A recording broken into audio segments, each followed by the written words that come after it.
on the stance of Ukraine, that's not a traditional Republican position to not care about what goes on in the world. It's a 180 from the talk of 20 years ago under George W. Bush. And Mm. because he served in the military himself, he does not like to see these forever wars. He feels like he was betrayed as a soldier on the front lines. And so, his thing is until America gets its house in order, we should not be involved in everything overseas. Now, not all Republicans share that perspective, but that is one plank in the Republican platform that they're doubling down on, the Trump Vance team. Last week, JD Vance was just one of many Republican politicians swarming around Donald Trump, hoping to be his running mate. But once Vance became the chosen one, it seems impossible that anyone else was ever considered. Who better than the man who studied law at Yale and worked as a Silicon Valley venture capitalist before becoming a senator in his 30s? And if that sounds like the gilded life of one of America's elite, not a bit of it. JD Vance also served in the Marines, and he came from a humble background, as he explained when he gave his speech to the Republican National Convention. I grew up in Middletown, Ohio. A small town where people spoke their minds, built with their hands, and loved their God, their family, their community, and their country with their whole hearts. But it was also a place that had been cast aside and forgotten by America's ruling class in Washington. I was lucky. Despite the closing factories and the growing addiction in towns like mine, in my life, I had a guardian angel by my side. She was an old woman who could barely walk, but she was tough as nails. I called her Mamaw, the name we hillbillies gave to our grandmothers.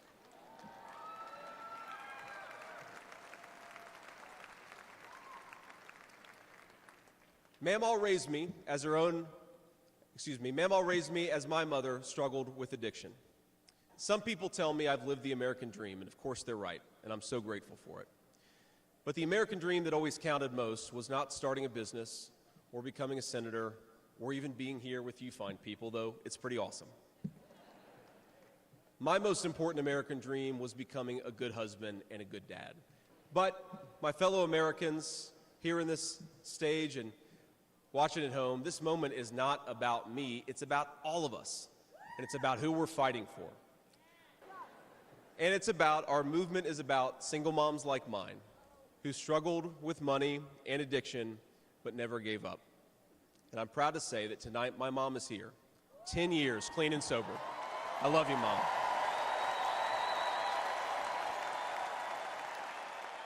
That was JD Vance, who later introduced his mother on stage, prompting this reaction from the crowd.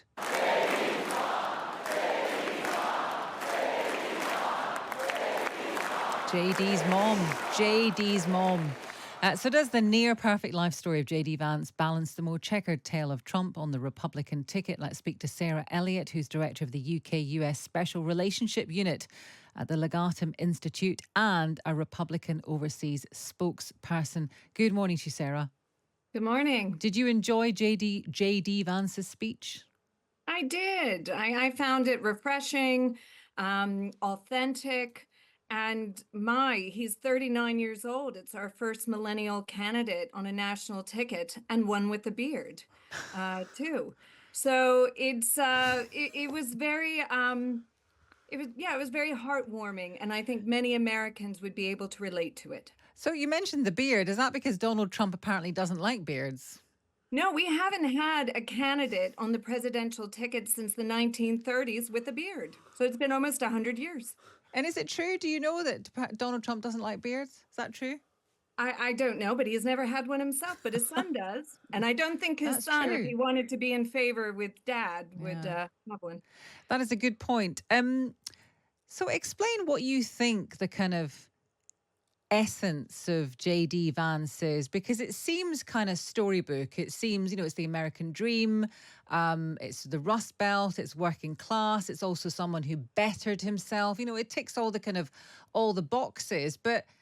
And yet there are things within his story that are, I don't know, not contradictory. That's not the right word, but that are just perhaps more surprising. I think especially when it comes to his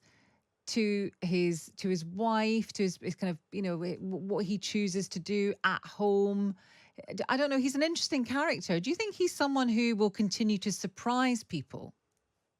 I mean, he could. I mean, basically, he is playing on his life experience, right? Because he's only been in the Senate for a couple of years. But what he put forward last night is like, listen, I understand your pain. I've lived it.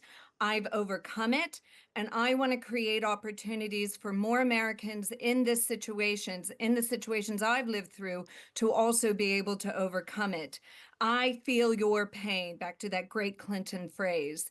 And I think honestly, when his name was released, I was like, wow, that is Donald Trump's heir. This is who he's passing the MAGA movement to. And he could potentially be a presidential candidate in 2028. But it is focusing on a class of people that the Washington insiders, as JD Vance called them, has not focused on. And it's a great swath of the American population now who do not have a college education, has been touched by drug addiction or mental health issues, suicide, joblessness, depression. Unfortunately, these are pandemics in America right now, and JD Vance understands it and is a symbol of hope that yes, you too can get over this, and he's going to try to create more opportunities so that more people, more Americans can also live the American dream. Mm. I wanted to ask you about Republican voters generally, and then Republican voters who are women. Are they? You know, you'll maybe just say, well, that's the Republican kind of policy. You know, when it comes to certain things, or Donald Trump's policy when it comes to things like abortion, for example, or aid to Ukraine. Um, it is JD Vance has, you know, he doesn't think much. He says, I don't really care about, he said in the past, I don't really care what's going on in Ukraine. We know his views on abortion. These don't raise any eyebrows at all? They just endear him to kind of core Republicans, and especially core Republican women. Well, on the stance of Ukraine, that's not a traditional Republican position, to not care about what goes on in the world. It's quite a 180 from the talk of 20 years ago under George W. Bush. Mm. And because he served in the military himself, he does not like to see these forever wars. He feels like he was betrayed as a soldier on the front lines. And so, his thing is, until America gets its house in order, we should not be involved in everything overseas. Now, not all Republicans share that perspective, but that is one plank in the Republican platform that they're doubling down on, the Trump Vance team. In terms of women, I mean, I would say that this Republican platform is the most moderate Republican platform on abortion in the past 40 years. Mm. And to some in the pro-life movement, many whom are women, feel like it is a step backwards. And JD Vance is a Catholic convert convert to Catholicism, and he is pro-life. However, he is supporting the abortion pills. So that is a disappointment to many in the pro-life and Republican movement. As it relates to women, listen, women can be pro-life because they believe life begins at Mm. conception, and they want to support babies in the womb. So, that's the Republican point of view, and there are millions of women who support it, like myself. Okay. Thank you very much for talking to us. It's really interesting. That is Sarah Elliot. She is a spokesperson for Republicans overseas.